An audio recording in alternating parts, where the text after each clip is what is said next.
여러분들 반갑습니다. 이렇게 또 뵙게 됐습니다. 오랜만입니다. 일주일만입니다.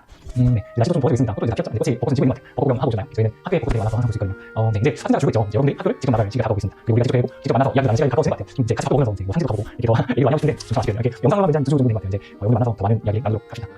오늘은 두 가지의 주제로 이야기 나눌 겁니다. 일단은 사랑에 대해서 오늘 이야기를 나눌 건데요. 첫 번째는 어떤 사랑이냐면 우리가 사랑을 받고 있는 사람이다. 그래서 우리가 이렇게 다운돼 있을 필요가 없다. 우리가 좀 자신감을 가져야 된다. 이게 첫 번째고요. 두 번째는 우리가 그렇게 하나님의 사랑을 받았으니까 이제 거기에 대해서 합당하게 그 사랑을 받은 사람으로 이제 살아야 된다. 뭐 이런 이야기를 할 것입니다. 네, 끝까지 봐주시고요. 네, 이제 시작하도록 하겠습니다.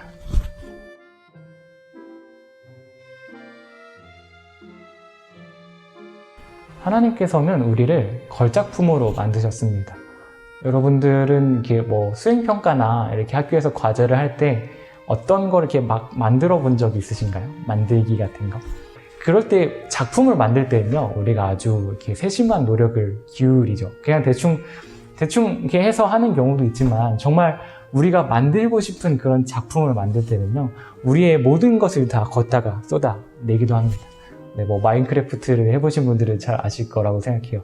근데 하나님께서 인간을 만드셨다라고 하는 이런 성경의 문장에 만드셨다라는 단어가 뜻하는 바가 바로 그것 같아요.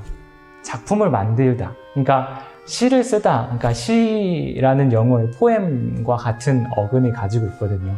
그래서 시를 쓰듯이 정말 아주 이거를 이렇게 잘 만들었다. 아주 고민해서 아주 이렇게 세심하게 만들었다라는 게 하나님께서 인간을 만들다 하는 그 성경의 그런 선언에 들어 있습니다. 뭐 대충 만들었다는 것이 아닌 것이지요. 우리가 가끔씩은 우리 자신에 대해서 실망할 때가 있습니다. 나는 왜 이거밖에 안 되지? 막 이럴 때가 좀 많이 있어요. 그러나 하나님께서는 이게 단호하게 아니다라고 말씀을 하십니다. 늘 우리에게 할 수 있다는 용기를 주시고 함께 하시겠다는 말을 하시는 분입니다. 그리고 우리가 이렇게 스스로 이렇게 자책할 때도 있지만 좀 이렇게 친구들에게도 안 좋은 말을 들을 때가 있어요. 그런데 뭐 그 사람들이 뭘 알겠어요, 여러분들을 누구보다도 잘 아시는 분은 하나님이신데 그렇게 모든 것을 아시는 전지전능하신 분이 여러분들을 사랑한다고 하시는데요. 그렇게 위대하신 분이 여러분들을 사랑하시는데 뭐 알지도 못하는 사람들이 여러분들에 대해서 뭐라고 하든지 그게 무슨 상관이 있겠어요. 그런 것들은 그냥 이렇게 무시하셔도 무방합니다. 무시하셔야 됩니다. 그런 것들에 속지 마세요. 그런 것들을 믿지 마세요. 여러분도 그런 말 하지 않으셨으면 좋겠고요. 네, 하나님의 사랑이 여러분들을 향한 진리이기 때문입니다. 그러면 우리가 같이 오늘 본문 말씀을 한번 나눠볼까요? 네, 오늘 이렇게 아까 여러분들이 보셨던 이 성경 본문은 쉽게 말하면 연애편지라고 볼 수 있습니다. 연애편지 많이 써보셨나요? 아니, 받아보셨나요? 모르겠는데 하나님께서도 우리에게 연애편지를 쓴 거라고 보면 됩니다. 물론 솔로몬이라는 사람이 자기의 여인을 위해서, 자신의 애인을 위해서 이 연애편지를 쓴 글이지만 이것은 누가 봐도 하나님께서 우리를 향한 그런 마음이다 라고 볼 수 있는 본문이고 그렇기 때문에 성경에서 이제 남을 수 있던 그런 본문입니다. 뭐 하나님께서 우리를 향해 쓴 연애편지라고 보는 게 옳을 것 같습니다. 오늘 이 하나님께서 우리를 어떻게 사랑하시는지 한번 같이 읽어보는 게 어떨까 해서 한번 제가 읽어보도록 하겠습니다. 처음부터 읽을게요. 오늘 본문 말씀입니다. 아름답기만 한 그대 나의 사랑 흠잡을 데가 하나도 없구나. 레바논에서 오너라 신부야. 레바논에서 오너라, 어서 오너라. 아마나 꼭대기에서, 스늘과 헤르몬 꼭대기에서, 사자들이 사는 굴에서, 표범들이 사는 언덕에서 내려오너라. 나의 누이, 나의 신부야. 오늘 나 그대에게 마음을 빼앗기고 말았다. 그대의 눈짓 한 번 때문에, 그 목에 걸린 구슬 목걸이 때문에 나는 그대에게 마음을 빼앗기고 말았다. 나의 누이, 나의 신부야. 달콤한 그대의 사랑. 그대의 사랑은 포도주보다 더 나를 즐겁게 한다. 그대가 풍기는 향내보다 더 향기로운 향기름이 어디 있느냐 라고 하나님께서 우리에게 말씀하신 그런 연애편지라는 것입니다. 하나님께서는 그렇게 아버지의 사랑으로 우리를 사랑하기도 하십니다. 그러나 오늘 읽었던 이 본문처럼 그렇게 우리를 아주 애틋하게 연인들끼리 사랑하는 것처럼 우리를 사랑하고 계신다라는 것을 좀 알 수 있는 부분 아닙니까? 이렇게 두 가지의 사랑을 하고 계신 것입니다. 그래서 하나님께서는 우리를 질투하는 하나님이라고도 이야기를 하였습니다. 너는 다른 신에게 절하지 말라. 여호와는 질투라 이름하는 질투의 하나님이시니라. 출애굽기 34장 14절. 이렇게 하나님께서는요, 연인들이 사랑하듯이 우리를 사랑하고 계신다라는 것입니다.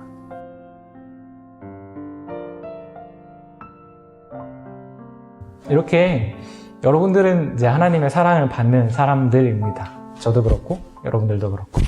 그렇기 때문에 우리는 좀 자신감을 가져야 돼요. 좀 이렇게 주눅 들어 있지 마세요. 여러분들이 막 그럴 때 있어요. 저도 그렇고 절망할 때라도 우리는 자신감을 가져야 됩니다. 하나님이 우리를 사랑하시잖아요. 그리고 하나님께로도 이렇게 나아가서 힘을 얻을 수가 있어요. 우리를 사랑하시는 분이 우리가 기도하는 걸 안 들어주시겠습니까? 이렇게 우리는 자신감을 가져야 합니다. 네, 그리고 두 번째로는요, 우리가 이렇게 하나님의 사랑을 받는 사람이기 때문에 우리도 하나님이 하라는 걸 하는 사람이 되어야 합니다. 그런데 이렇게 하나님이 하라는 걸 행하는 사람, 그러니까 하나님의 법칙, 하나님이 우리에게 주신 그 성경이 있지 않습니까? 성경의 말씀을 지키는 사람이 되어야 하는데 이게 단순히 명령은 아니에요. 그러니까 하나님께서 우리에게 내가 너를 사랑할 테니까 너는 이렇게 행동해. 이런 어떤 거래가 아니에요. 내가 할 테니까 너는 이거 해. 이런 게 아니라 하나님께서 이렇게 하시는 걸로 이해를 하시면 되거든요. 그러니까 내가 너희를 사랑해. 내가 너희를 구원했어. 너희는 이제 지옥에 가지 않아. 내가 너희를 구원했어. 그러면 너희는 어떻게 살아야겠니? 이런 식이에요. 좀 차이가 느껴지시나요?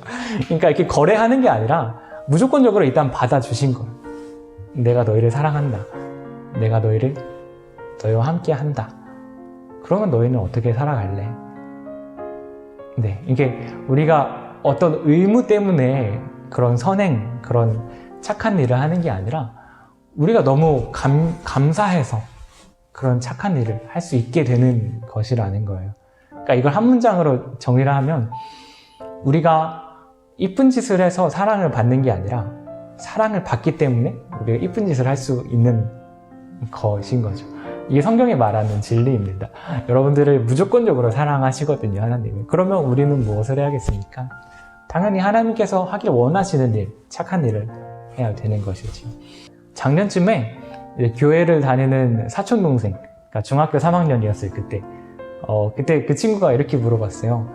오빠. 정말로 내가 하나님 믿으면 천국 가? 이렇게 물어봤어요. 근데 그때 좀 이렇게 장난을 치고 있어가지고 갑자기 진지한 얘기를 하기 싫어가지고 이렇게 진지한 얘기를 하진 않고 그냥 대충 이렇게 얘기했어요. 뭐 하나님 믿으면 뭐해? 착하게 살아야 천국 가지. 뭔가 잘못된 게 뭔지 알겠어요? 이게 제 대답에 뭐가 잘못됐다가 딱 느끼셔야 돼요. 제가 잘못 대답한 거거든요. 이걸 좀 여러분들이 수정을 하시면 어떻게 수정을 해야 되냐면 하나님 믿고 착한 일을 해야 천국 간다. 이게 아니라 하나님의 사랑을 누린 사람은 이제 그걸 보답하려고 한다. 그게 바로 선한 일이다. 그렇기 때문에 이렇게 살아가는 사람은 천국에 가게 된다. 이렇게 수정을 할 수 있어야 하는 것입니다. 네, 무턱대고 착한 일부터 하지 마세요. 그러니까 무슨 얘기냐면 그런 하나님의 사랑을 먼저 누리세요. 마음껏 누리세요. 여러분을 사랑하시는 하나님을 마음껏 누리세요. 마음껏 기도하고요. 찬양하면서 하나님을 높이기도 해보시고요. 하나님은 나를 얼마나 사랑하시는지 그걸 한번 이렇게 좀 깨달아 맛을 보세요. 그 맛보세요. 그 사랑을. 그 다음에 우리가 자연스럽게 착한 일을 하게 될 것이에요. 네, 그렇게 사람을 변화시키시는 분이 바로 하나님이시거든요. 최근에 4월 16일 이제 세월호 사태 6주기를 맞이한 그런 일이 있었는데요. 우리가 기독교인이라면 당연히 너무나도 자연스럽게 이 유가족들의 그런 아픈 마음을 우리가 같이 나눠야 할 줄로 믿습니다. 이것이 이웃사랑이 아니면 무엇이겠습니까? 그런데 이 유가족분들에게 우리가 이렇게 선행을 할 때, 참 이렇게 착한 일을 하고 싶을 때 그런 방향성은 다를 수가 있어요. 두 가지 방향성이 나올 수가 있어요. 첫 번째는 그분들을 위해서 이제 기억합니다. 이제 추모합니다. 이렇게 알리려고 노력을 하는 분들도 있을 수 있고요. 이제 두 번째 분들은 그분들이 이제 좀 잊을 수 있도록 너무 아파하지 않도록 이제 그냥 조용히 기도만 해줄 수도 있어요. 이제 그런 것이죠. 어떤 한 가지 일이 있을 때 거기에 반응하는 우리들의 행동은 다를 수 있습니다. 네, 저는 둘 다 맞다고 생각하거든요. 그런데 더 중요한 것은 과연 우리가 그분들을 사랑하느냐의 마음입니다. 그렇게 그분들을 이렇게 직접적으로 위로하는 분들도, 이렇게 골방에서 기도하는 분들도 그분들을 사랑하는, 이웃을 사랑하는 마음이 있다면 그거는 하나님이 기뻐하시는 일이라고 생각을 합니다. 이것처럼 우리가 하나님의 사랑을 실천할 때 더 이렇게 지혜로운 방법으로 더 우리가 생각을 많이 해서 이렇게 실천하는 사람이 되었으면 좋겠습니다.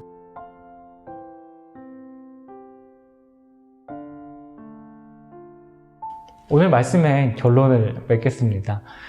여러분들은 하나님의 사랑을 받는 분입니다. 이 세상에 존재하는 하나님을 닮은, 하나님을 따라서 만든, 하나님의 모습을 따라서 만든 존재는요, 우리 사람밖에 없어요. 여러분들 한 분 한 분을 하나님께서는 진짜 아기를 이렇게 바라보는 심정으로, 나를 닮았구나 얘가, 그런 심정으로 여러분들을 바라보고 계시다는 것을 잊지 않으셔야 합니다. 그러나 이것이 꼭 편안한 삶만을 보장하진 않습니다. 오히려 이렇게 하나님의 사랑을 보답하려고 할 때 이게 힘든 일이 더 많이 있을 수도 있어요. 아니, 그럴 거예요.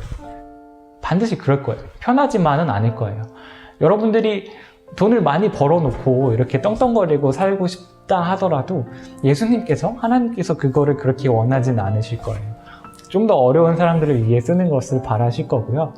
그것을 하나님의 이제 사랑을 나타내는 도구로 사용하시길 원하실 거예요. 그러나 중요한 것은 이제 그렇게 무슨 일을 하기 전에 여러분들이 먼저 하나님의 사랑을 마음껏 누리시는 것, 그 다음에 하나님을 그렇게 알게 됐을 때 자연스럽게 나오는 선행을 이제 지혜롭게 하게 되는 것, 이것을 여러분들에게 그렇게 되셨으면 좋겠다고 생각을 합니다. 우리 같이 이렇게 하나님의 사랑받은 자로 합당한 삶을 살아가도록 합시다.